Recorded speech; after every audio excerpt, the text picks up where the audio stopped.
안녕하세요. 영화 콘텐츠 제작 크루 온더플로어가 진행하는 팟캐스트 펀치 드렁크 무비에 오신 것을 환영합니다. 저는 진행을 맡게 된 포비입니다. 반갑습니다. 이번 방송은 오랜만에 돌아온 배우 토파보기 시간입니다. 이번 시간에 만나볼 배우는 어떤 분일까요? 현재 한국에서 가장 각광받고 있는 여배우라는 수식어가 잘 어울리는 배우시죠? 바로 김고은 배우입니다.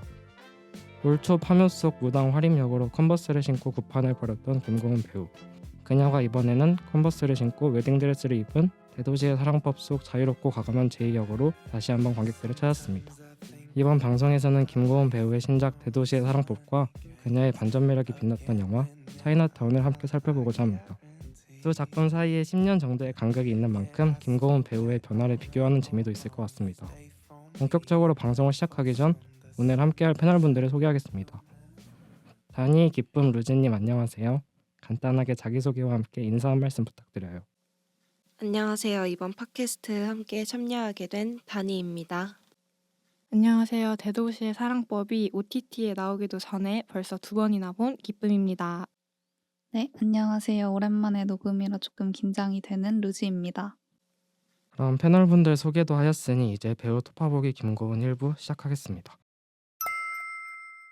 배우 토파보기 김고은 1부에서는 앞서 말씀드린 대로 영화 대도시의 사랑법과 차이나타운에 대한 얘기를 해볼 예정입니다. 김고은 배우는 2012년 영화 은교로 데뷔한 후 다양한 배역에 도전했는데요. 영화뿐만 아니라 드라마에서도 활발하게 활동하며 도깨비 신부라는 타이틀을 가져갔습니다. 올해 초에도 무당 활임 역을 맡았던 영화 파묘가 1000만 관객을 넘으면서 믿고 보는 천만 배우로도 등극했습니다. 본격적으로 영화 이야기를 하기 전 패널분들은 배우 김고은을 어떻게 생각하시는지 궁금한데요. 평소 김고은을 좋아하셨는지, 그랬다면 그 이유는 무엇인지 간단하게 설명해 주실 수 있으신가요? 저는 평소에 김고은 배우님 매우 좋아하는데요.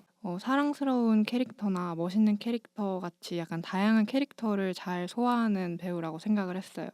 되게 연기파 배우라는 말이 잘 어울리는 배우라고 생각을 했고 감정 표현이 탁월한 연기 잘하는 배우인 것 같다는 생각했어요. 근데 솔직히 요즘에는 SNL에서 이수지 님이 막 패러디 하시잖아요. 네. 그것 때문에 좀 김고은 하면 이수지가 같이 떠오르기도 하더라고요. 네. 저도 역시 김고은 배우님을 굉장히 좋아하는 편인데 네. 연기를 잘하셔서 좋아하는 것도 있고 작품 선택의 스펙트럼이 되게 넓은 배우라고 생각해서 더 호감이 되는 것 같아요. 저는 김고은 배우님을 도깨비라는 드라마로 처음 마주했던 기억이 나는데 네.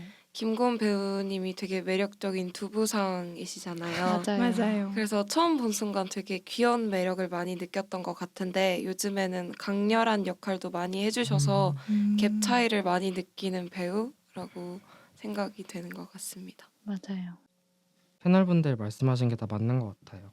사실 영화부터 드라마 각종 장르 구분 없이 여러 캐릭터를 소화해내는 배우라 패널분들 뿐만 아니라 이 방송을 들으시는 청취자분들께도 굉장히 익숙한 배우일 텐데요.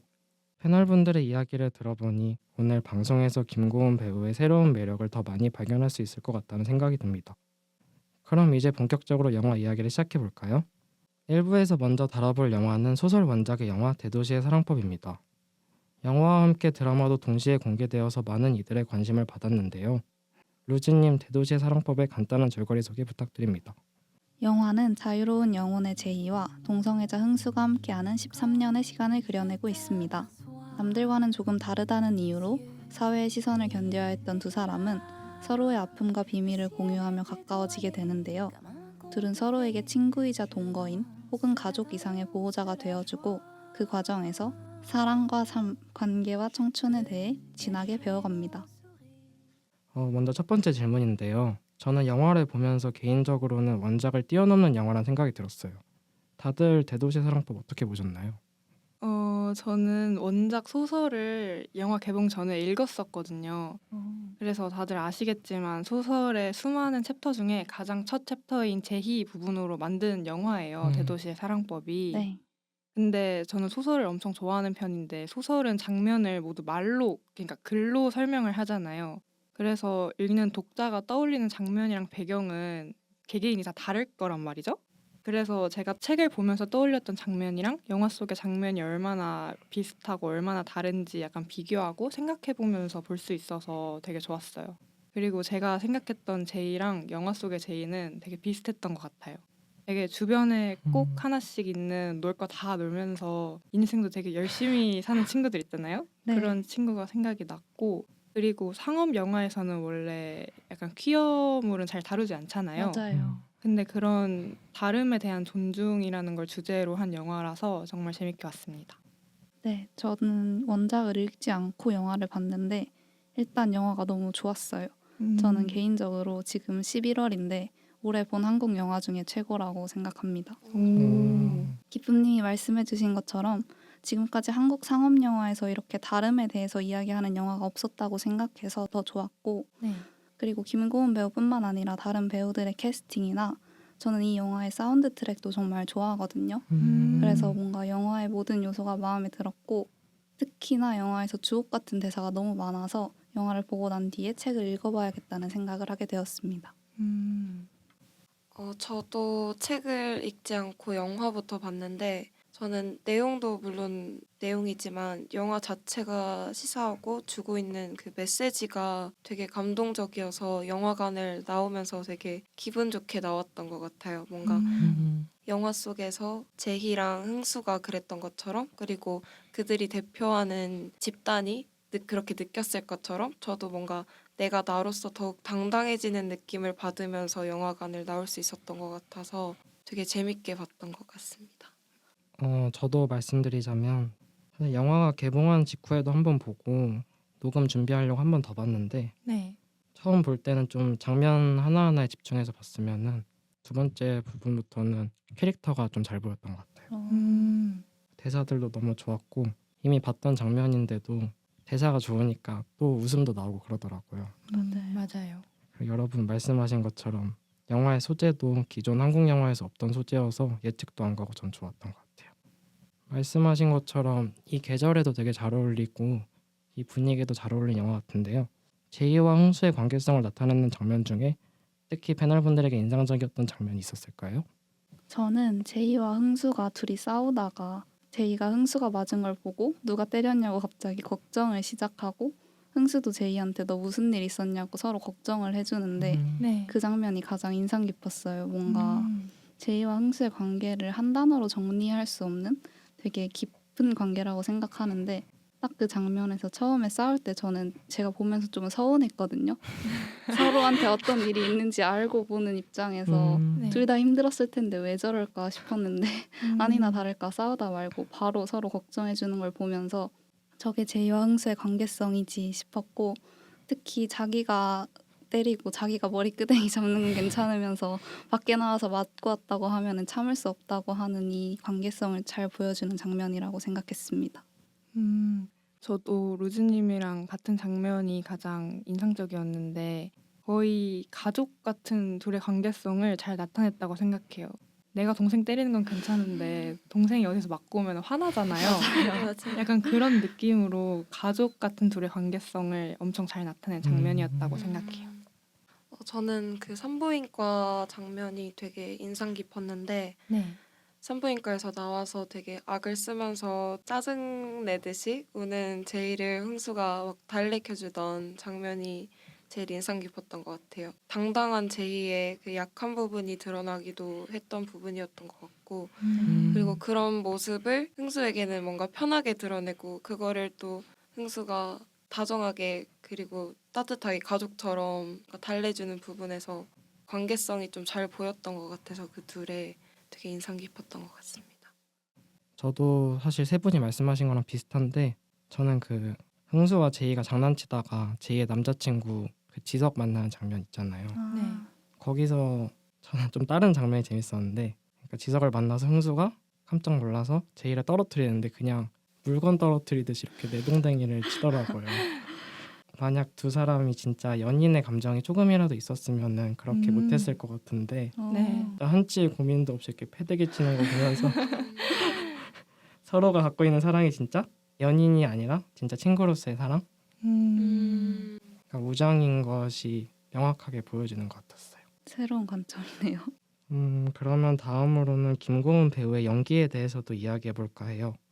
저는 김고은 배우가 개성 있는 제이 역할을 잘 소화했다고 생각하는데요. 패널분들은 다들 어떻게 생각하세요? 저도 일단 마찬가지로 정말 잘 소화했다고 생각을 했어요.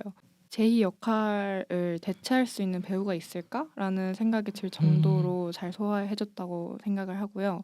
뭔가 제이랑 흥수 둘 다 이 세상 어딘가에 살아가고 있을 것만 같아요. 맞아요.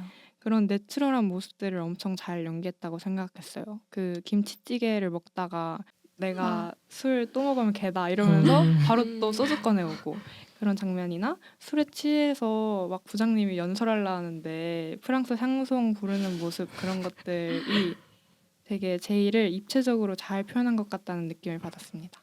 맞아요. 저도 김고은 배우가 표현한 제이의 모든 부분이 정말 좋았는데 저는 그중에서도 특히 대학생 시절이 제일 인상 깊었어요. 뭔가 그때가 자유롭고 개성 있는 제이의 매력이 가장 크게 극대화돼서 보여진 시기라고 생각을 해서 좋았고 그 당당한 제이의 태도를 김고은 배우가 너무 잘 표현하기도 했고 그리고 그 스타일링이 정말 매력적이었다고 생각을 하거든요. 맞아요. 그래서 영화 개봉하고 나서 막 김고은이 추천하는 가을 스타일링 이런 오. 식으로 그 영화 제2의 대학생 시절 사진을 모아서 올라온 인스타 게시물도 있고 그랬는데 뭔가 그때 스타일링과 김고은 배우의 연기가 모두 딱 제2를 표현한 것 같아서 제일 좋았습니다. 저도 제2의 대학생 시절에 나타나는 스타일링이 되게 인상 깊어서 이야기하고 싶었는데 네. 뭔가 제2의 그 기세가 옷에 담겨 있는 것 같은 느낌이 들어가지고 맞아요. 보면서 너무 김고은 배우님이 스타일을 너무 소화를 잘 시켜주면서 캐릭터를 이렇게 시각적으로도 너무 확 잘 보여주게 해주신 것 같아서 되게 인상 깊었던 것 같았어요. 맞아요. 신발도 컨버스인데 빨간색 아, 컨버스잖아요. 맞아요. 그렇죠. 그 빨간색 컨버스가 상징하는 의미가 이렇게 나중에도 계속 나오는 것 같더라고요. 맞아요. 저는 김고은 배우의 그 눈웃음이랑 그 특유의 저음이 있거든요. 네. 그걸 되게 인상 깊게 봤는데 영화를 보면은 유독 술 마시고 나서 아침에 일어나는 장면이 많이 나오더라고요. 네. 그러니까 아침에 일어나면은 보통 술 마시면 목이 좀 잠기잖아요. 네. 근데 그 잠긴 상태에서 장난치고 애교 부리고 이러는 장면이 저 너무 귀여웠고 그다음에 그 눈웃음이 되게 능글맞은데 되게 사랑스러워가지고 진짜 세 분이 말씀하신 것처럼 김고은 배우가 아닌 다른 배우가 이걸 소화할 수 있을까? 이런 맞아요. 생각을 했던 것 같아요. 좋은 영화였던 만큼 영화 내에서 명대사도 많았던 것 같아요. 특히 기억에 남는 대사가 있다면 하나씩 말씀해 주실 수 있으신가요? 이번엔 저부터 말씀드리면 저는 명대사라기보다는 좀 마음을 울렸던 대화가 있었는데 네. 네. 그 제이가 죽고 싶었어 이렇게 물어보는 장면이 있어요. 그럼 거기서 흥수가 아니 나 살기 싫었어 이렇게 말하거든요. 맞아요. 그 대사가 왜 나왔냐 생각해 보면은 흥수가 원래 자신의 성 정체성을 밝히는 걸 되게 두려워하는 캐릭터잖아요. 네. 근데 그걸 엄마가 알게 되고 그다음에 그 엄마가 자기 위해 기도하는 걸 보면서 그 대사를 생각을 한 것 같더라고요. 사실 이 죽고 싶다랑 살기 싫다 이 말이 얼핏 들으면 같은 말처럼 들리는데 이게 미묘하게 다른 말이더라고요. 맞아요. 맞아요. 그러니까 흥수는 나약해서 죽는 것도 무서운데 또 세상을 살아가고 싶지만 자신 때문에 힘들어하는 사랑하는 사람들을 보면서 너무 괴로워하는 그 모습이 저는 되게 마음이 아팠던 것 같아요. 저도 그 대사 되게 좋아해요. 저는 딱 처음 듣자마자 이 말 대박이다 한 대사가 있어요. 그 제희가 그 학교에서 비밀 연애한 오빠 있었잖아요. 네. 그 사람이랑 연애할 때 놀이터에 누워가지고 그 나는 사랑한다는 말보다 보고 싶다는 말이 더 진짜 같아. 사랑은 너무 어렵고 추상적인데 보고 싶어는 명확하고 좋아라는 대사가 엄청 기억에 남더라고요. 저도 연애할 때 사랑이라는 말을 잘 못하거든요. 그 이유가 저는 좀 사랑이 뭔지 잘 몰라서라고 생각을 해요. 솔직히 제가 여기서 사랑이 뭐라고 생각하세요? 라고 물어보면 누가 사랑은 뭐야? 라고 명확하게 답할 수 있을까요? 저는 되게 어려운 질문이라고 생각하는데 맞아요. 이런 제 평소의 생각을 좀 관통하는 그런 대사인 것 같아서 엄청 인상적이었어요. 맞아요. 공감 가는 대사였던 것 같아요. 네. 맞아요. 저는 사랑은 보호필름 떼고 하는 거야라는 음. 그 대사가 왠지 모르게 계속 머릿속에 남아서 영화를 생각하면 기세라는 단어가 자꾸 머릿속에 맴도는데 네. 뭔가 이것도 그거를 되게 표방하는 음. 말이었던 것 같아요. 당당하고 음. 굳센 기세로 직진하는 사랑을 말하는 것 같은데 그걸 또 너무 귀엽고 위트 있게 표현한 것 같아서 네. 너무 좋았고 그리고 뭔가 영화가 끝나고 나서 이후에도 보호필름만 생각하면 이 대사가 생각날 것 같은 그런 귀여운 대사였던 것 같아요. 맞아요. 저는 두 개를 말씀드려도 될까요? 좋아요. 네. 일단 하나는 제일 유명한 대사일 수도 있을 것 같은데 네가 너인 게 어떻게 네 약점이 될 수 있어 라는 대사입니다. 저는 이 대사가 뭔가 이 영화를 제일 관통하는 대사라고 생각을 했는데 이 대사를 듣자마자 그냥 너무 좋았어요.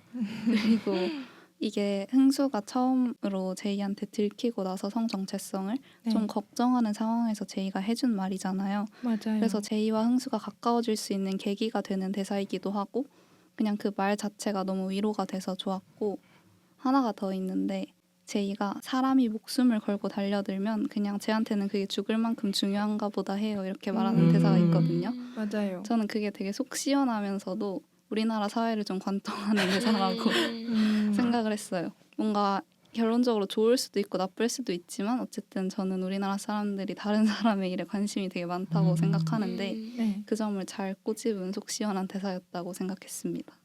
지금 패널분들이 말씀하신 걸 들어보니까 이런 주옥 같은 대사들이 소설 원작의 영화의 장점인 것 같아요. 맞아요. 극 중에서 제이의 남자친구 지석은 제이와 흥수의 관계를 이해하지 못하는데요. 만약 패널분들이 제이의 남자친구 지석이라면 둘의 관계를 이해할 수 있을 것 같나요? 저는 이해할 수 있을 것 같아요. 오. 제이와 흥수와 같은 관계가 충분히 있을 수 있을 거라고 생각하고 네. 흥수의 성 정체성을 알게 된다면 의심이 되지도 않을 것 같아요. 근데 이거는 그 믿고 말고와 조금 다른 문제로 서운하긴 할 것 같아요. 나한테는 지은이라는 여자인 친구와 동거를 한다고 말을 해놓고 몰래 그렇게 했다는 거는 좀 서운할 것 같은데 나중에 다 알게 되면 이해를 할 수 있지 않을까 싶습니다. 그래서 그 말도 없이 얘기를 했을 때 당황스러울 수 있다고 생각을 했는데 그렇다고 해서 극 중에 지석의 행동을 정당화할 수 없다는 생각도 같이 들었어요. 맞아요. 뭔가 충분히 화가 날 만한 상황인 건 맞지만 그렇다고 해서 흥수의 성 정체성을 조롱하고 되게 폭력적인 모습을 보이잖아요. 다 때려 부수고 그렇게까지 하는 건 좀 잘못되지 않았나 생각을 했습니다. 저도 루즈님과 마찬가지로 당연히 이해할 수 있다 생각했거든요. 네. 왜냐면 지석에게도 엄청 친한 친구 있다고 나오잖아요. 헤어지는 맞아요. 장면에. 그런 친구가 있을 텐데 전 제이랑 흥수가 그게 그런 친구 관계랑 다른 점이 없다고 생각해요. 물론 처음 들었을 때는 좀 당황할 수는 있겠지만 맞아요. 설명을 했는데도 믿지 못하잖아요. 맞아요. 이해하지 못하고 아까 말한 것처럼 오히려 막 조롱하고 맞아요. 저는 그런 행동은 좀 별로였던 것 같아요. 저도 그런 행동은 정말 보면서 조금 아니다 이렇게 생각을 하긴 했는데 사실 입장 바꿔서 생각을 해봤을 때 네. 저는 이해는 하지만 뭔가 탐탁지 않아 할 것 같은 느낌이 음. 있었어요. 그럴 수 뭔가 있죠. 애인으로서 어떤 방어 태세 같은 느낌으로서 하지만 잘못되었다고 할 수 있는 부분은 하나도 없으니까 그렇죠. 이해는 할 수 있을 것 같아요. 맞아요. 저만 그러면 이해를 못하는 사람인가 봐요. 저는 사실 영화 보면서 진짜 이거는 제이와 흥수가 그래도 잘못한 게 아닌가 이렇게 생각을 했었거든요. 그러니까 성 정체성에 관한 문제와는 별개로 이게 결국에는 남자친구를 속이는 게 문제가 되는 거잖아요. 그쵸. 그 점은 조금 사실 이런 성 정체성과 관련된 부분은 좀 살면서 가치관이 쌓이고 이래서 바꾸기가 되게 힘든 것 같아요. 근데 영화를 보면서 제이랑 흥수는 지석이 자신들을 이해하지 못할 거라는 가정을 당연히 깔고 바로 그냥 속여버리더라고요.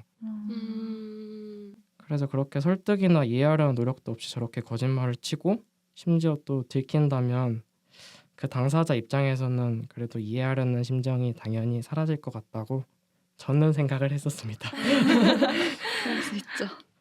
그러면 패널분들이 제이와 흥수라면 애인 혹은 친구들, 가족들에게 서로를 어떻게 소개하실 건가요? 저는 그냥 동거하는 친한 친구 정도만 할 것 같아요. 성별을 안 밝히고요. 네. 어. 그래도 사람들이 성별은 밝히고 동거하는 아. 친한 친구라고 음. 이야기를 할 것 같아요. 근데 뭐 성 정체성이라던가 이런 거는 그 친구의 문제고 뭔가 공개되는 걸 원치 않을 수도 있고 사람들의 시선이 부담스러울 수도 있고 뭔가 한 번에 다가오기에 큰 일이라고 생각해서 그리고 사람들이 뭔가 우리 관계에 대해서 뭔가 낱낱이 알 필요는 없다라는 생각을 가지고 있었어서 그냥 동거하는 이성의 친한 친구다라고는 소개를 다 하고 다닐 수 있을 것 같아요. 저도 되게 비슷해요. 만약에 제가 제이인데 흥수를 뭐 엄마나 친구나 소개시켜줘야 된다 그러면 저는 우선 제가 흥수가 누구야라고 얘기하는 게 중요한 게 아니라 흥수가 본인의 정체성을 받아들이고 밝힐 수 있는지를 먼저 물어봐야 된다 생각해요. 내가 맞아요. 얘기하는 게 먼저가 아니라.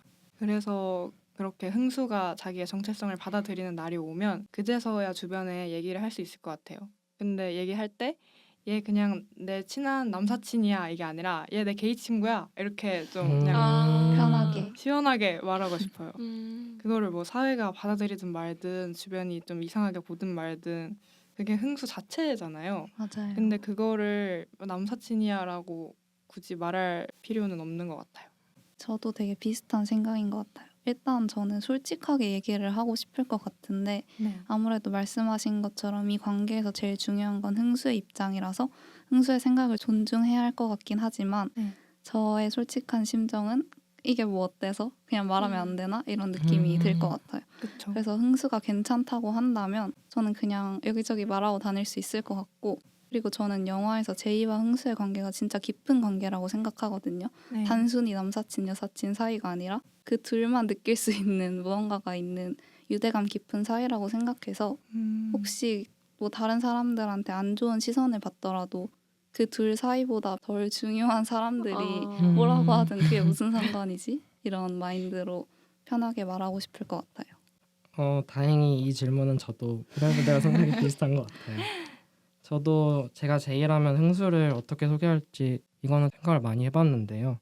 아마 저도 여기서는 흥수의 마음이 가장 중요하다고 생각했어요. 만약 흥수가 준비가 덜 되고 시간이 필요하다면 평생 그를 지은이라고 소개할 수 있는데 흥수가 자신의 정체성을 이제 좀 밝혀달라고 얘기를 하면 그때는 지은이가 아니라 흥수라고 당당하게 소개할 것 같습니다. 결말에 대한 이야기도 빼놓을 수 없을 것 같은데요. 결코 있을 수 없는 일 같았던 제이의 결혼. 복잡 미묘한 표정으로 제이를 보내는 흥수. 패널분들은 이러한 영화의 결말 어떻게 보셨나요? 저는 이 영화가 굉장히 편견을 깨는 영화라고 생각을 하는데 제이의 결혼으로 끝난 결말도 어떠한 편견을 깬 거라고 생각을 했어요. 뭔가 아무도 예상하지 못했지 않았을까요? 제이가 결혼할 거라고. 그래서 그조차도 편견이라고 생각해서 그걸 일부러 깼다고 생각하고 제가 본 제이는 하고 싶은 걸 다 해봐야 되는 사람인 것 같아요. 그래서 뭔가 결혼해서 평생 행복하게 살았습니다. 이런 결말이 아니라 제이가 하고 싶은 것 중에 하나가 결혼이고 혹시나 나중에 결혼 생활을 끝내고 돌아오더라도 흥수가 든든히 그 자리를 지키고 있을 것 같다는 느낌을 받았어요. 실제로 영화 결말에서 마지막 대사가 흥수가 잘 다녀와라 이런 말을 하거든요. 네. 저는 그게 단순히 신혼여행을 잘 다녀오라는 의미가 아닐 거라고 생각해서 뭔가 제이의 선택을 존중하고 응원하는 대사지 않았을까 싶었습니다. 저는 일단 가장 먼저 소설과 결말의 흐름이 달라서 좋았는데요. 원작 소설에서는 흥수가 제이와의 차이를 발견하고 이들의 시절이 영영 끝나버렸다는 것을 깨달으면서 끝나는데 영화에서는 아까 말씀해 주셨던 것처럼 제이한테 잘 다녀와라 라고 말하면서 끝나잖아요. 네. 저도 그 대사가 중의적인 의미를 갖고 있다고 생각을 했거든요. 그래서 소설과는 다르게 영화에서는 이 둘의 관계가 영원할 거라는 걸 보여줘서 좋았던 것 같아요. 저는 결혼식 장면이 제일 인상 깊었는데 네. 그 축가 부르는 부분이 되게 좋았던 것 같아요. 네. 뭔가 제이의 20대 추억이 담긴 그 제희의 노래를 제이를 가장 잘 알고 있는 단짝 친구 흥수가 불러준 거니까 제가 제이였으면 엄청 감동을 받았을 것 같은데 제이는 또 얼마나 감동을 받았을지 생각하면서 안에서 뭔가 재밌는 장면인데 너무 슬퍼서 그게 뭔가 맞아요. 그러니까 이중적인 감정이 왔던 맞아요. 저도 부분이었던 것 울 같아요. 뻔했어요. 저는 흥수 춤출 때 울었어요. 그 미스 어, A 저도 그랬어요. 그쵸?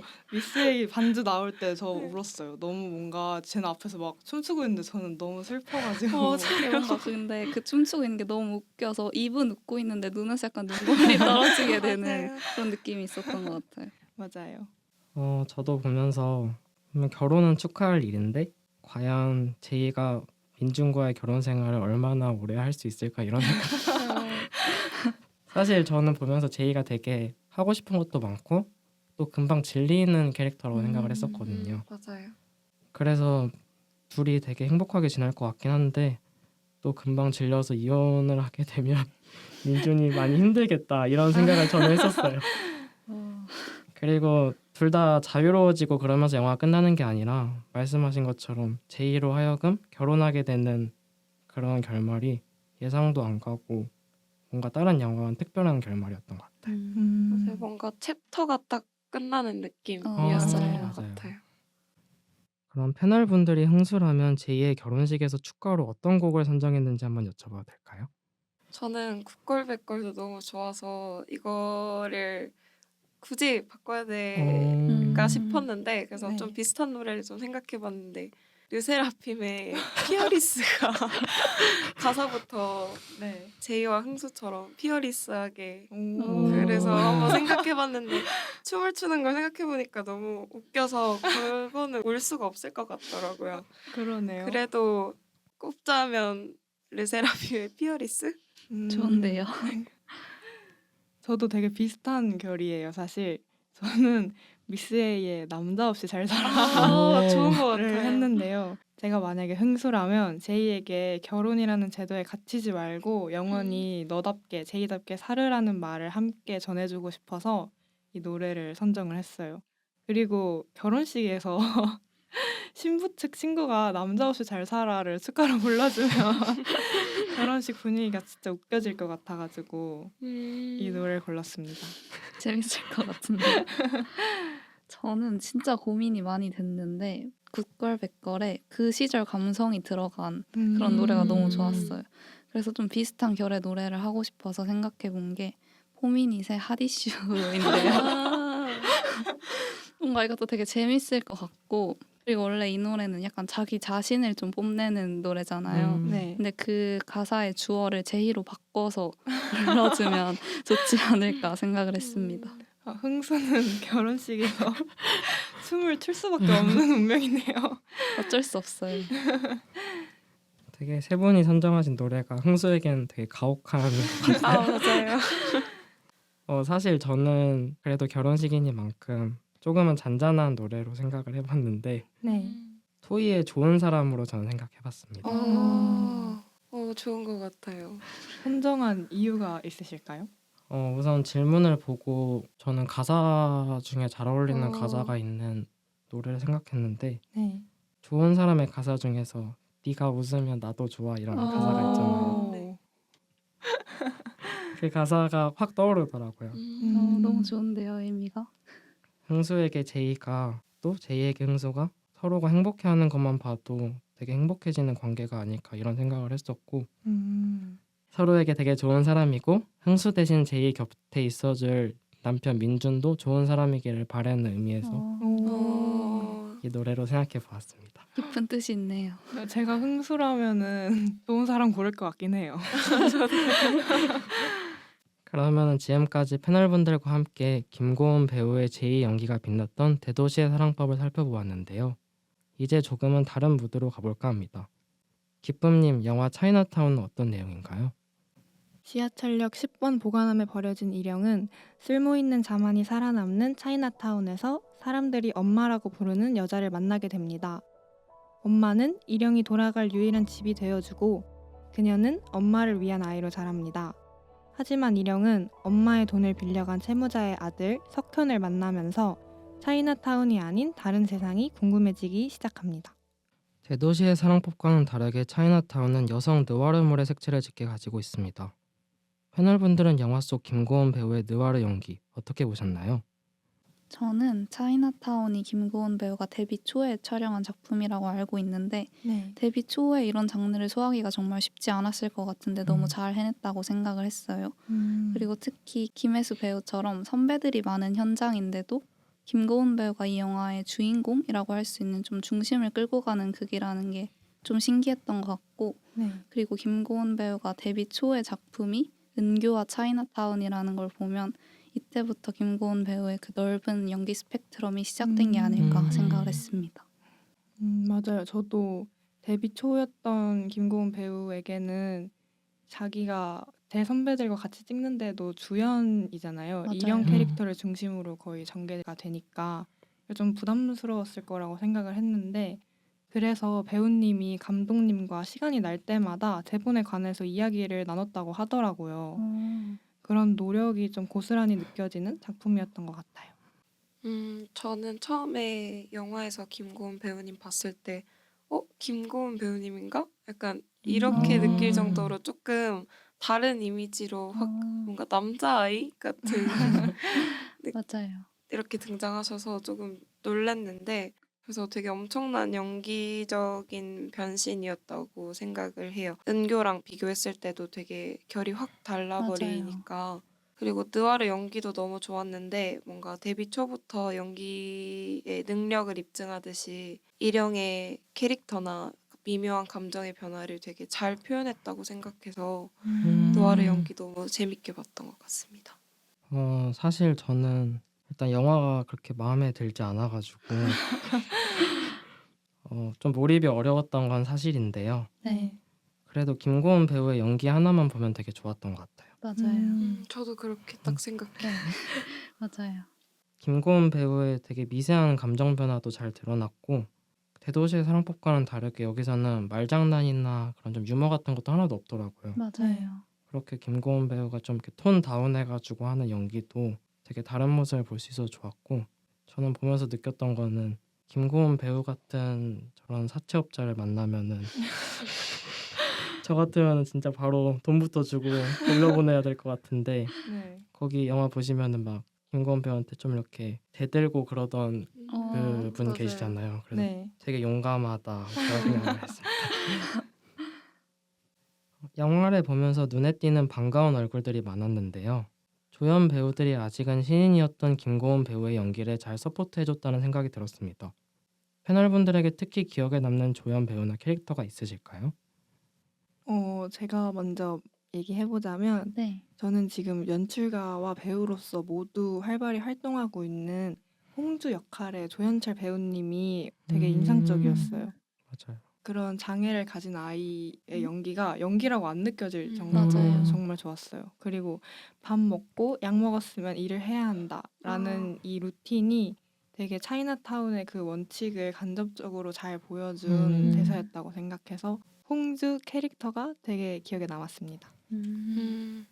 저는 개인적으로 되게 좋아하는 배우인 엄태구 배우가 음. 인상 깊었는데 설정도 일령에 대해서 연심을 품고 있는 설정이고 또 그런 마음을 가지고 일령을 좀 묵묵하고 굳건한 느낌으로 지켜주는 그런 캐릭터였잖아요. 네. 그래서 그게 뭔가 엄태구 배우님의 외형과도 좀 잘 어울리는 듯한 느낌이 들어서 맞아요. 재밌게 봤고 또 목소리도 너무 좋으셔가지고 느와르 장르랑 정말 잘 어울린다고 생각해서 제일 인상 깊게 좀 봤던 배우였던 것 같습니다.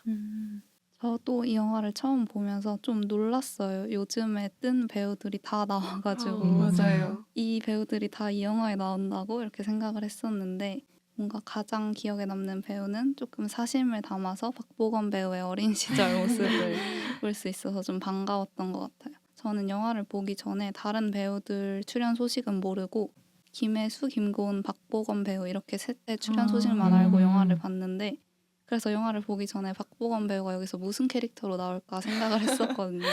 네. 근데 딱 박보검 같은 역할로 나왔더라고요. 그래서 좀 역시 싶어서 좋았고 그리고 영화에서 이수경 배우가 나오는데 네. 그 핑크 머리를 한 캐릭터 송이요? 맞아요. 네.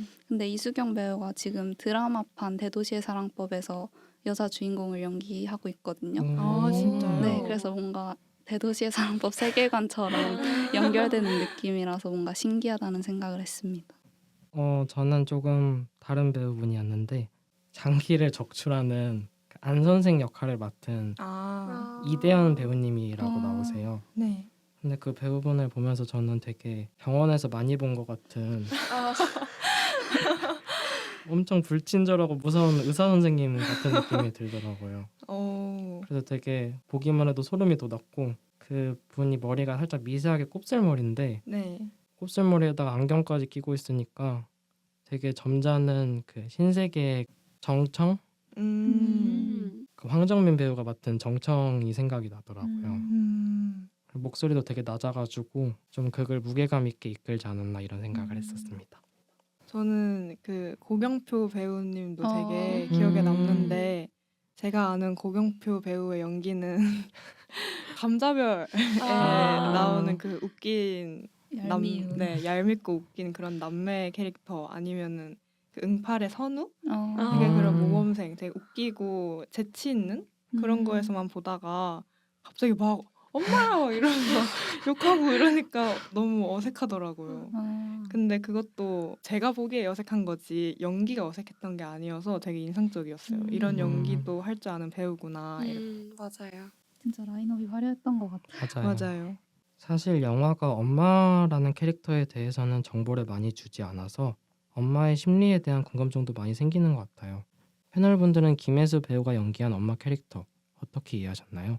저는 일단 엄마가 너무 대문자 T인 것 같았어요. 어떻게 나의 쓸모까지 평가하는 그런 인물이 있을 수가 있지? 라는 생각을 했고 그 대사 중에 엄마가 이제 내가 쓸모가 없네라는 맞아요. 대사가 있잖아요. 이 네. 대사가 되게 많은 걸 드러내고 있다고 생각했어요.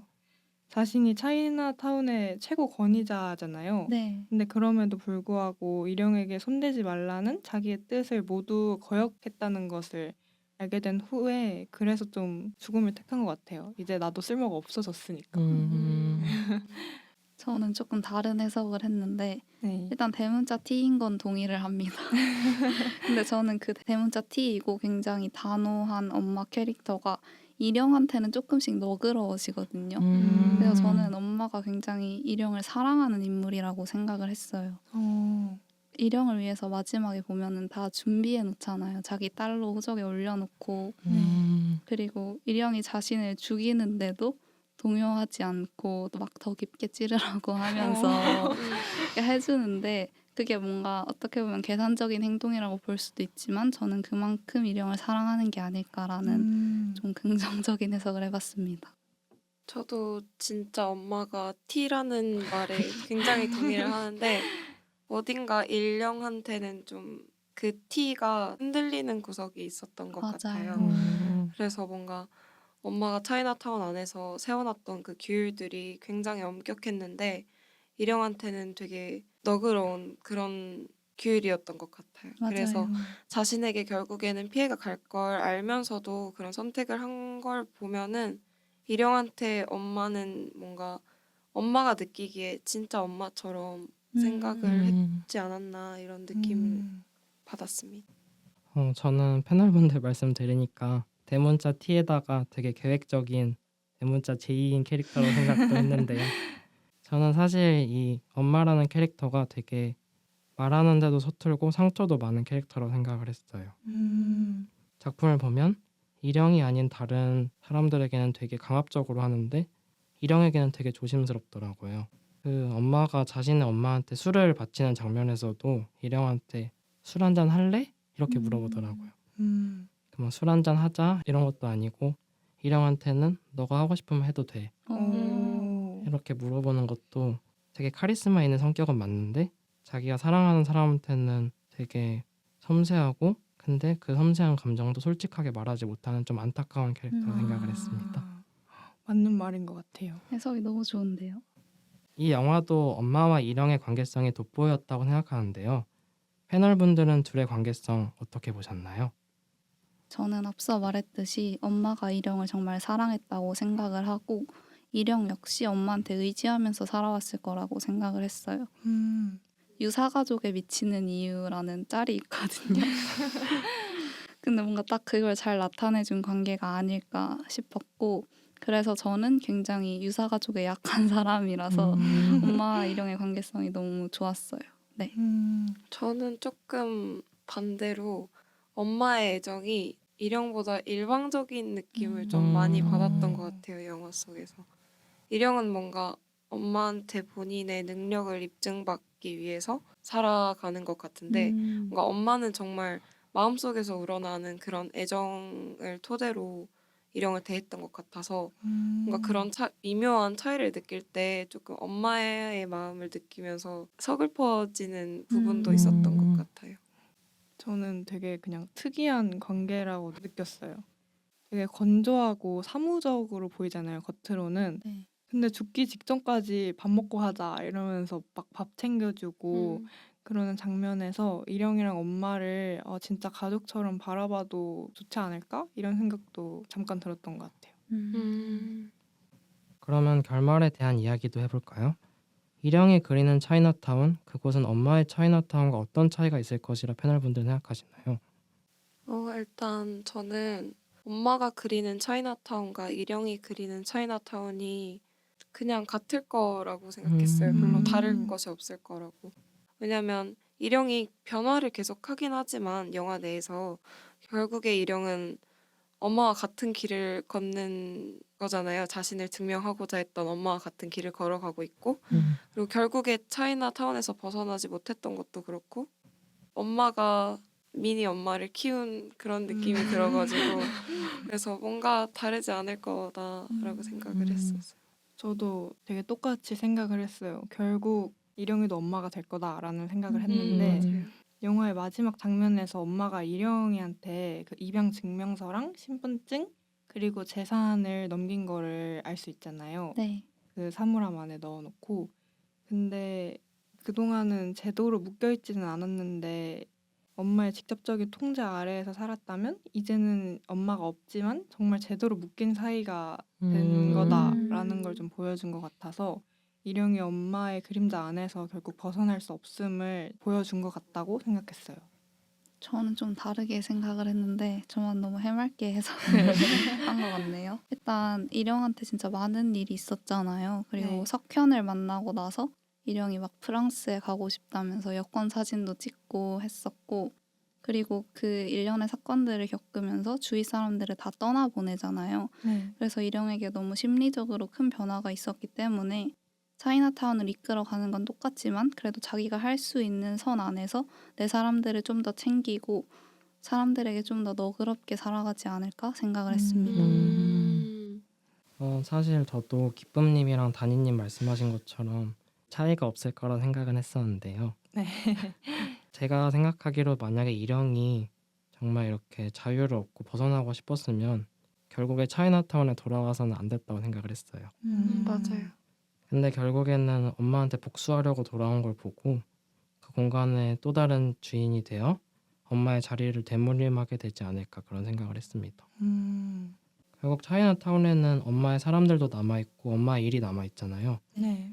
그래서 일영은 거기서 자신만의 어둡고 차가운 차이나타운을 또다시 만들지 않을까 이런 생각을 했습니다. 이 영화가 청소년 관람불가 영화임에도 불구하고 흥행에는 성공했지만 관객들에게는 많은 아쉬움을 남긴 영화라고 생각이 드는데요. 패널분들은 그 이유가 무엇이라고 생각하시나요? 저는 이 영화가 정말 클리셰적인 느와르 영화였다고 생각을 하는데 네. 저는 평소에 느와르 영화를 좋아하지 않는 편이거든요. 네. 그래서 진짜 녹음을 위해서 이 영화를 봤어요. 그래서 일단 저도 별로였고 영화 자체는 그리고 뭔가 생각보다 더 잔인한 장면이 많이 나와서 좀 놀라기도 했던 것 같아요. 맞아요. 그리고 영화 내용 전개상으로도 결국에 일영을 제외한 모든 인물들이 죽잖아요. 근데 되게 허무하게 죽잖아요. 맞아요. 뭔가 한 명 한 명 서사를 부여한다면 좀 더 깊이 있는 이야기를 할 수 있었을 것 같은데 그냥 우스스 죽어나가고 마지막에 엄마랑 일영만 남는 걸 보면서 의미 없이 낭비되는 캐릭터가 너무 많은 것 같아서 좀 아쉬웠던 점이 있는 것 같아요.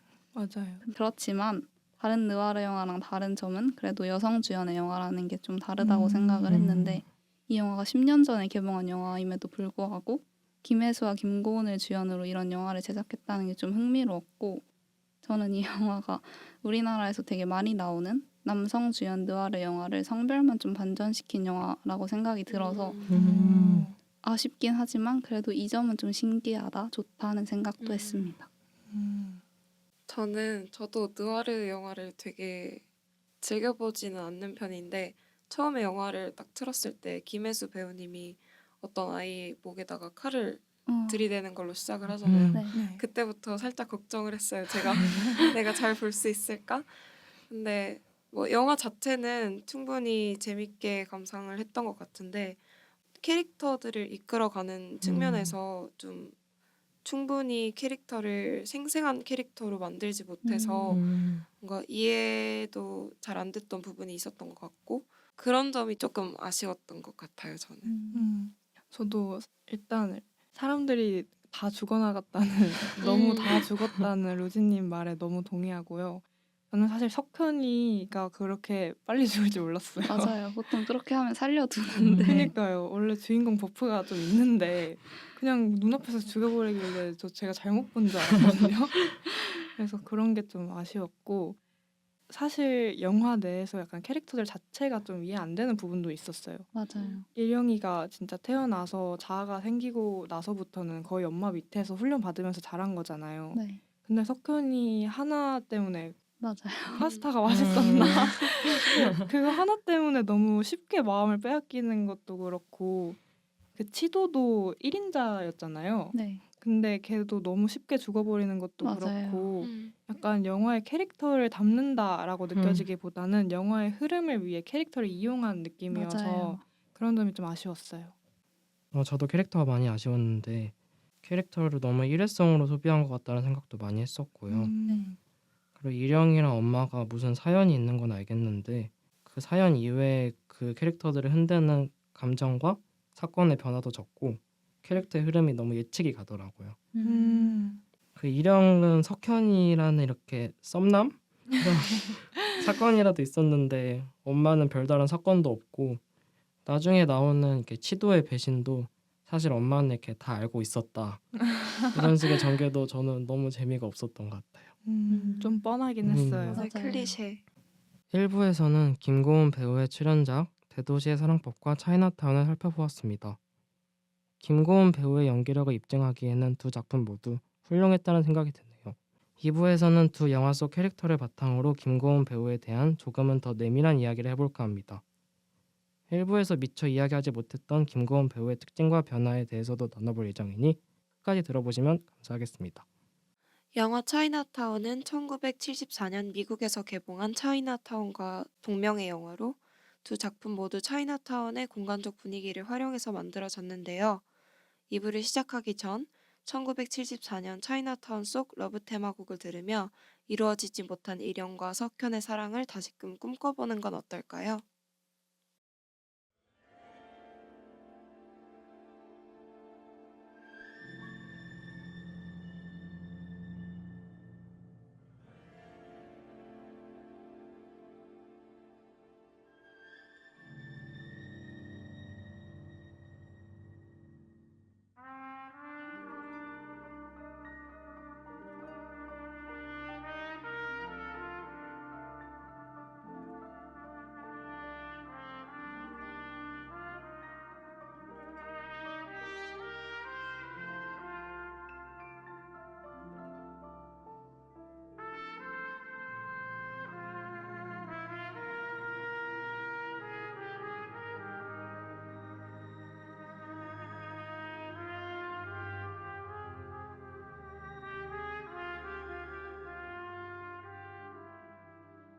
배우 토파보기 김고은 2부 시작하겠습니다. 두 작품만으로 배우 김고은에 대한 이야기를 하기에는 부족했던 것 같은데요. 2부에서는 1부에서 미처 다뤄보지 못한 두 작품의 연결성과 김고은의 작품 세계, 배우로서 성숙해지는 그녀의 모습들에 대해 파헤쳐보고자 합니다. 우선 미처 끝내지 못한 두 작품에 대한 이야기부터 해볼까요? 패널분들이 생각하시는 제2와 일영의 공통점 혹은 차이점은 무엇인가요? 저는 둘 다 결핍과 아픔이 있다는 점이 공통점이라고 생각을 했어요. 그리고 둘 다 아픔이 있는데 그 아픔을 덤덤하게 묻어두고 자신에게 주어진 삶에 충실히 살아간다는 점도 같다고 생각을 했는데 미령이는 딱 눈에 보이고 제이도 말하는 거 보면은 결핍을 가지고 있잖아요. 초등학교 맞아요. 때 왕따를 당했다고 하는데 제이가 되게 자유로워 보이지만 되게 열심히 살거든요. 네. 공부도 열심히 하고 취업도 열심히 하고 그래서 둘 다 아픔을 묻어두고 더 열심히 악착같이 살아가는 게 좀 안쓰럽기도 하면서 그래서 더 애정을 갖고 응원하게 되는 그런 포인트였던 것 같습니다. 저도 두 캐릭터의 공통점을 생각해 봤는데 저는 두 캐릭터 모두 자유를 갈망한다는 게 좀 유사하다고 생각을 했어요. 제이는 원래 좀 자유로운 영혼이고 이령은 석현이라는 존재를 통해서 자유라는 걸 처음으로 꿈꿔보잖아요. 네. 프랑스에 가고 싶다던가 이런 식으로 그 과정에서 제이와 이령이 모두 자신을 지키기 위한 투쟁을 하는 느낌이 들었었어요.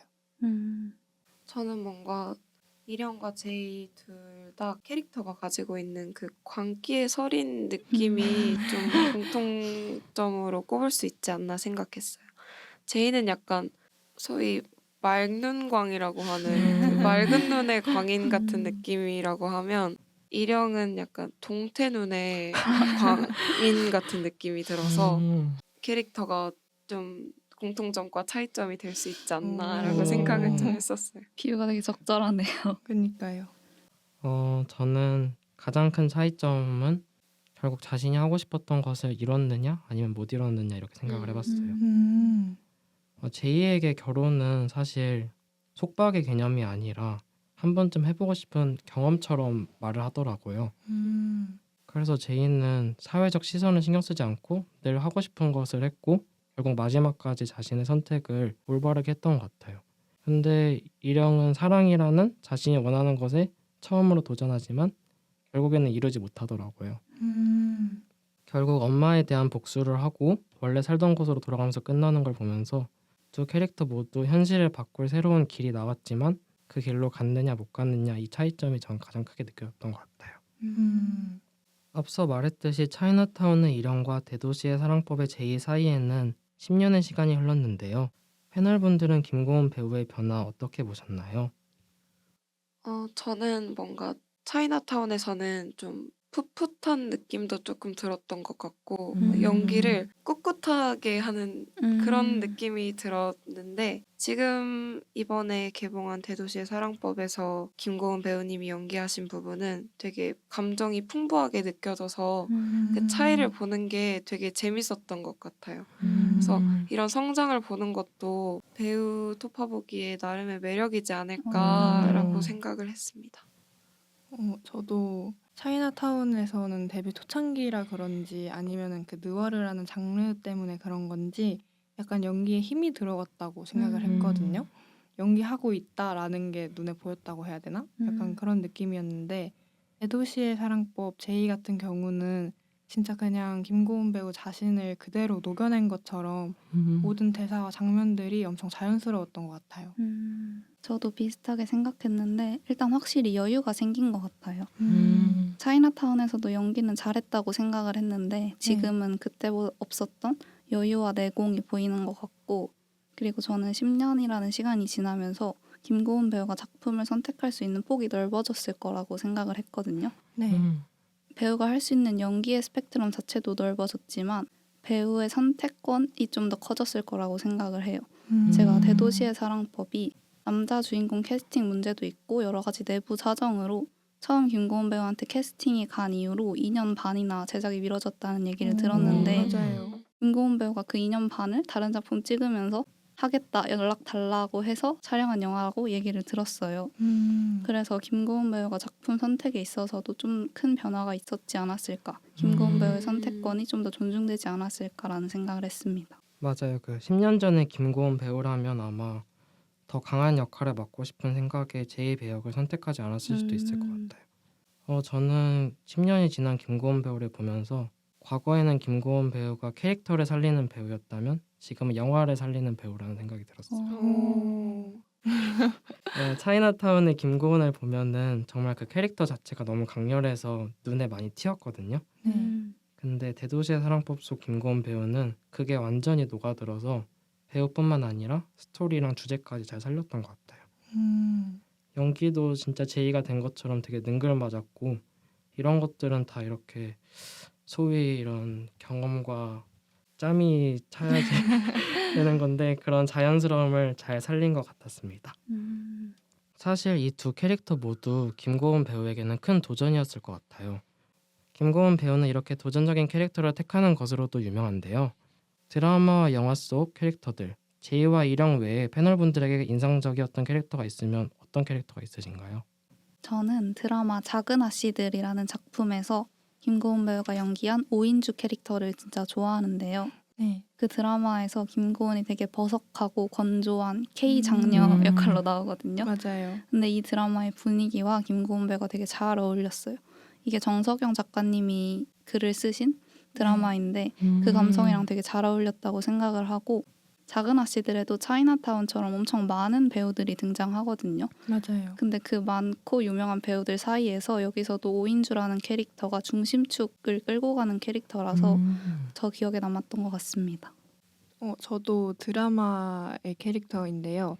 드라마 유미의 세포들에 나온 유미가 되게 인상적이었어요.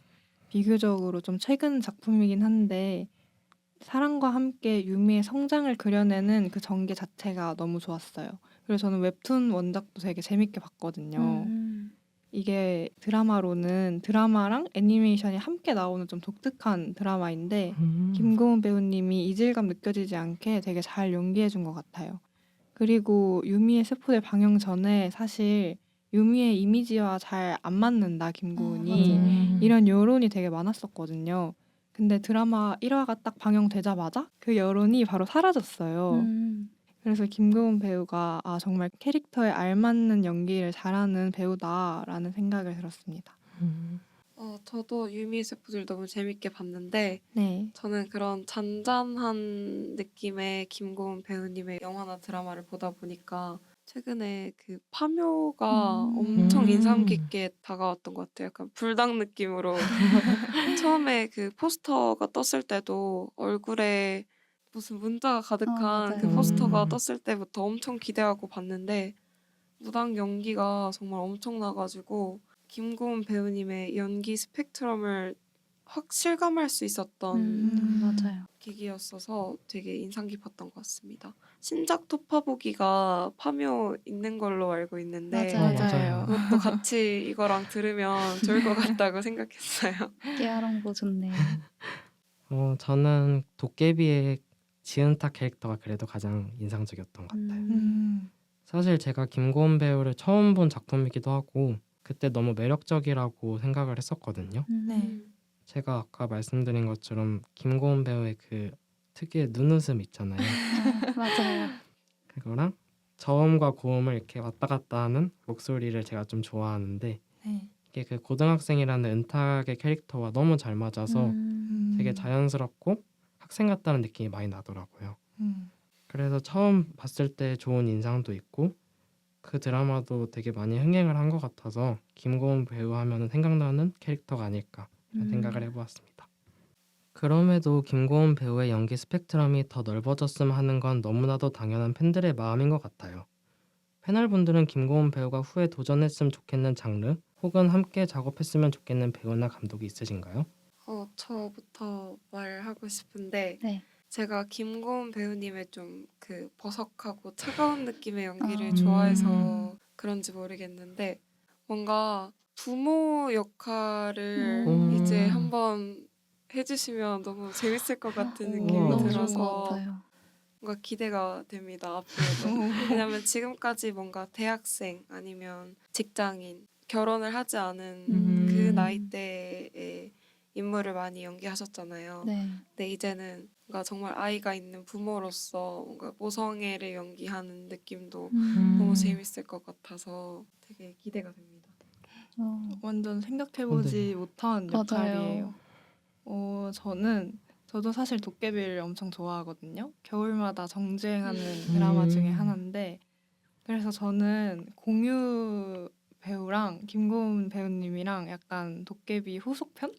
우와. 약간 시즌 오프 그런 거 있잖아요. 그런 것처럼 한 번 더 찍어도 진짜 좋을 것 같다는 생각을 했어요. 지은탁이 어린 캐릭터잖아요. 네. 그래서 김고은 배우님이 더 나이 들기 전에 아, 찍어줬으면 좋겠다는 생각을 했습니다.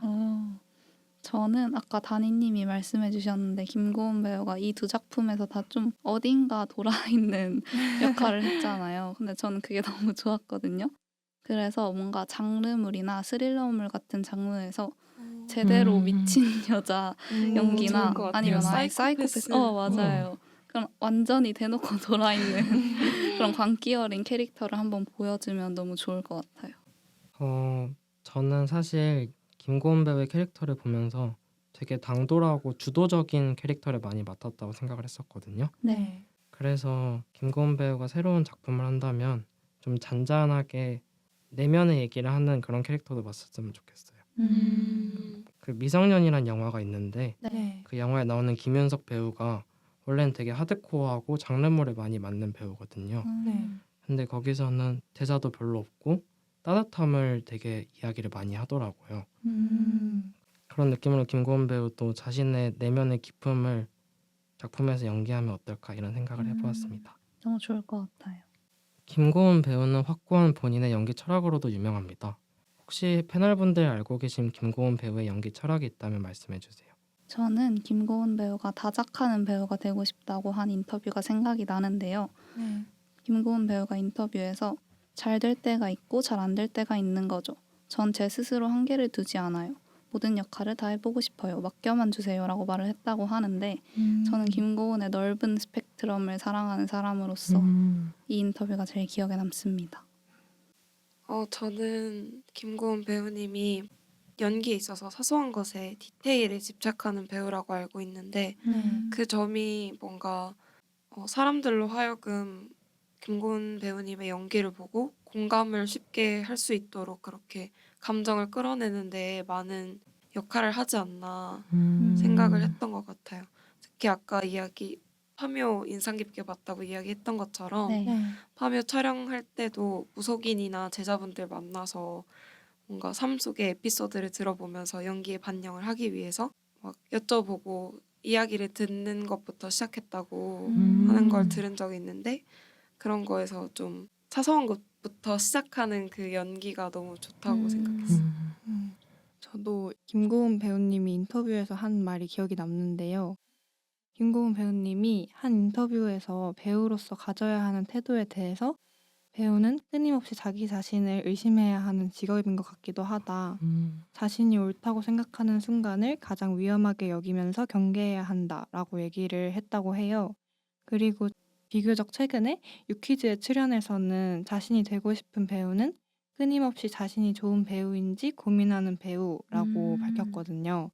그래서 이런 연기 철학이 김고은 배우를 뭔가 더 완성도 높은 배우로 이끈 게 아닐까라는 생각을 했습니다. 저는 김고은 배우가 최근 예능에서 사람들이 농담으로 돈값 해야지라고 말하는데 자신은 진심이다. 이런 말을 했던 인터뷰가 기억이 나는데요. 네. 그 배우로서 받는 페이에 대한 일말의 양심과 책임감이 있어야 한다는 그런 말이더라고요. 이 말은 김고은 배우가 기존에는 과감하고 도전적인 배우라는 이미지만 있었는데 스태프뿐만 아니라 관객 등 영화와 관련된 모든 분들을 크게 신경 쓴다는 게 인상적이었어요. 사실 영화 촬영 현장뿐만 아니라 연예계에서 영화 배우는 갑의 위치로 많이 여겨지잖아요. 네. 근데 그 갑의 위치에서 내려와 다른 사람들에 대해 자기가 책임져야 될 자세를 말하는 게 김고은 배우에게 되게 좋았던 부분이었던 것 같습니다. 너무 멋있는 것 같아요. 스크린 안의 김고은 배우도 매력적이지만 스크린 바깥의 김고은 배우도 매력적인 것으로 알려져 있어요. 패널분들이 알고 계신 김고은 배우의 TMI가 혹시 있을까요? 저는 김고은 배우님의 그 패션을 어. 너무 좋아해요. 되게 예쁘게 마르신 체형이라 그런지 모르겠는데 뭔가 긴 팔처럼 옷을 가을이나 겨울에 어울리는 옷을 되게 잘 입으셔서 항상 그 계절만 오면 가을이나 겨울 계절만 오면 항상 인스타그램이나 인터넷 찾아보면서 뭔가 패션 참고할 만큼 되게 패션 피플인 것 같다고 느꼈어요. 저는 김고은 배우가 노래를 굉장히 잘한다는 사실이 좀 신기했어요. 노래까지 잘한다고 이런 느낌이 들었고 예능 비긴 어게인에도 나오고 작품의 OST도 몇 차례 부른 걸로 알고 있어서 노래를 잘하는 게 정말 대단하다고 생각을 했고 뮤지컬 영화 영웅이라는 작품이 있었는데 제가 네. 그 영화를 극장에서 봤거든요. 근데 극장에서 그 깜깜하게 불 꺼져 있는데 김고은 배우의 첫 장면이 노래를 부르면서 시작했던 걸로 기억이 나요. 그래서 그 영화관 음질로 듣는 김고은 배우의 애절한 노래가 너무 좋았어서 노래까지 잘하는 게 참 대단하다고 생각을 했습니다. 저는 앞서 말씀해주신 TMI보다는 좀 웃긴 이야기인데 한예종 식박번이 되게 유명하잖아요. 맞아요. 이상희 배우님, 김성철 배우님, 안은진 배우님이 되게 동기라고 엄청 유명한데 이거는 유명해가지고 다들 아실 것 같아요. 근데 저는 그 한예종 10학번 썰 중에서 이상희 배우님 발톱 빠진 썰 다들 아세요? 네. 처음 들어봐요. 아, 처음 들어보세요? 이거 네. 유명한데. 엄청 유명해요. 각자 배우님 한 분 한 분 다 각자 다른 인터뷰에서 각자의 시점으로 풀어줬었거든요. 짧게만 말씀드리면 김고은 배우님이 수업 도중에 컨디션이 안 좋아가지고 이렇게 픽 쓰러졌는데 그때 이상희 배우님이 과대였대요. 그래서 이상희 배우님이 김고은 배우님한테 고은아 하면서 이렇게 달려가다가 문턱에 발톱이 걸린 거예요. 그래서 발톱이 빠져서 아프겠다. 고은아 아 하고 쓰러져서 이상희 배우님이 응급차 타고 나갔다더라고요. 근데 이상희 배우님이 대도시의 사랑법에서 민준 역할로 나오잖아요. 네. 그래서 되게 반가웠던 그런 기억이 있습니다. 뭔가 우참을 하게 됐어요. 네, 이 영화를 보니까. 저도요. 말씀하신 것처럼 김고은 배우는 정말 매력적인 배우인 것 같아요. 그럼 벌써 마지막 질문입니다. 김고은 배우의 두 출연작을 다루면서 떠올랐던 영화 혹은 함께 봤으면 좋겠는 영화가 다들 있으셨나요? 저는 대도시의 사랑법 관련해서 영화 캐롤을 추천하고 싶은데요. 대도시의 사랑법에서 콜바넴 언급이 나오거든요. 맞아요. 근데 그 영화가 뭔가 여름 대표 퀴어 영화라면 겨울 대표 퀴어 영화는 캐롤이라고 생각을 해서 추천드리고 싶고 또 이제 크리스마스 시즌도 다가오는데 원래 크리스마스는 11월부터 난리를 쳐줘야 되거든요. 맞아요. 그래서 캐롤을 보시면 참 좋을 것 같다는 생각이 듭니다. 저도 대도시의 사랑법 관련해서 추천해드리고 싶은 영화인데요. 친구 사이하고 물음표가 있는 영화가 있어요. 그게 이재훈 배우가 나오는 퀴어 영화예요. 근데 이 영화가 1시간도 안 되는 되게 가볍게 보기 좋은 영화라서 추천드리고 싶습니다. 저는 대학교 교양 수업에서 다 같이 이걸 처음 봤거든요. 근데 되게 재밌었어요.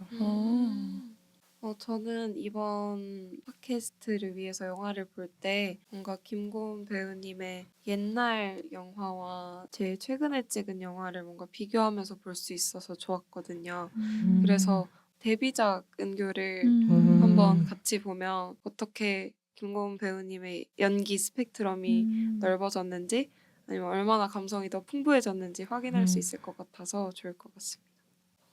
저는 대도시의 사랑법을 되게 재밌게 봐서 대도시의 사랑법 하면 생각나는 영화가 전 뷰티 인사이드였어요. 그 대도시의 사랑법은 그 밤에 일어나는 일들이 되게 인상적으로 전 다가왔는데 네. 날씨도 쌀쌀한데 왠지 모르게 좀 몽글몽글한 따뜻함 이런 게 느껴지더라고요. 대도시 서울의 밤에서 두 사람 사이에서 일어나는 일들이 뷰티 인사이드랑 비슷하다고 느꼈고 뷰티 인사이드가 매일 밤 얼굴이 바뀌는 거잖아요. 네. 그래서 얼굴이 바뀌다 보니까 남성 배우 말고 천우희 배우나 박신혜 배우, 고화성 배우 이런 여성 배우들도 좀 연인으로 등장을 하더라고요. 맞아요. 이렇게 동성 연인이 말하는 사랑이 대도시의 사랑법 속 성 정체성과 관련된 부분들과 조금 유사하다고 생각해서 저는 두 영화가 닮아있다고 생각을 했습니다. 2부에서는 배우 김고은의 행보 그리고 매력을 좀 더 다채롭게 살펴보았는데요. 이야기를 나누면 나눌수록 앞으로의 연기 활동이 더 기대되는 배우인 것 같습니다.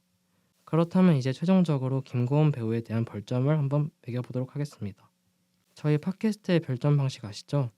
별점이 10점 만점에 5점 이하이면 별로라는 의미에서의 펀치, 6점 이상이면 취할 정도로 좋다는 의미의 드렁크로 구분해서 평점을 매겨보도록 하겠습니다.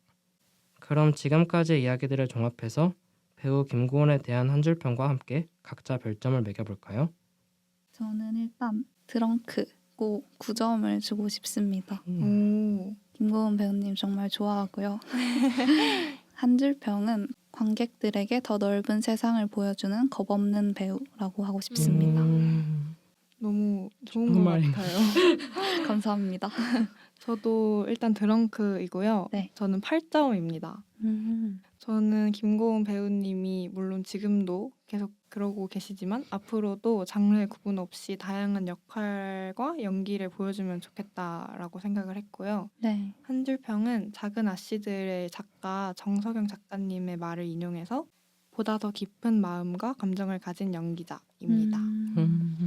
저는 제가 어떻게 감히 별점을 매길 수 있을까 이렇게 생각을 했는데 굳이 매겨야 한다면 저도 드렁크 9점을 드리고 싶습니다.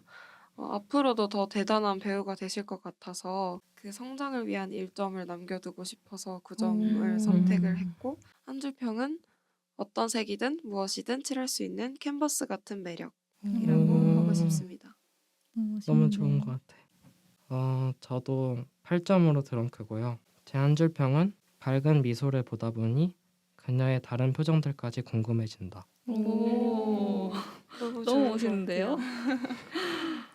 김고은 배우의 노래를 들으며 방송을 마무리해볼까 하는데요. 출연작에 자신의 목소리가 담긴 음악이 삽입된다면 더 특별한 기분일 것 같아요. 그런 의미에서 드라마 유미의 세포 속 김고은의 노래 어두운 마음은 오늘 밤 지나갈 거야 함께 들어보시겠습니다.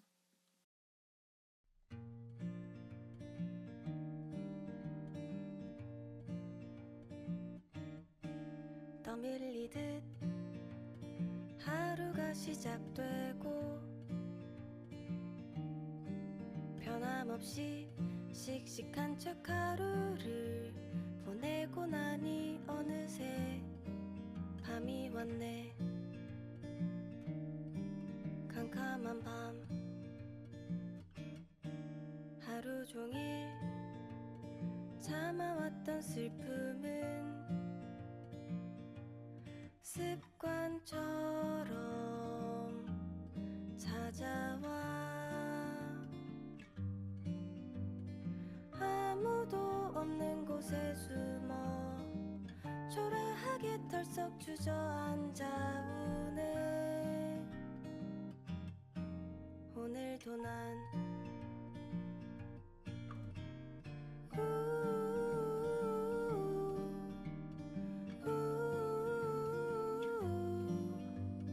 어두운 마음은 오늘 밤 지나갈 거야.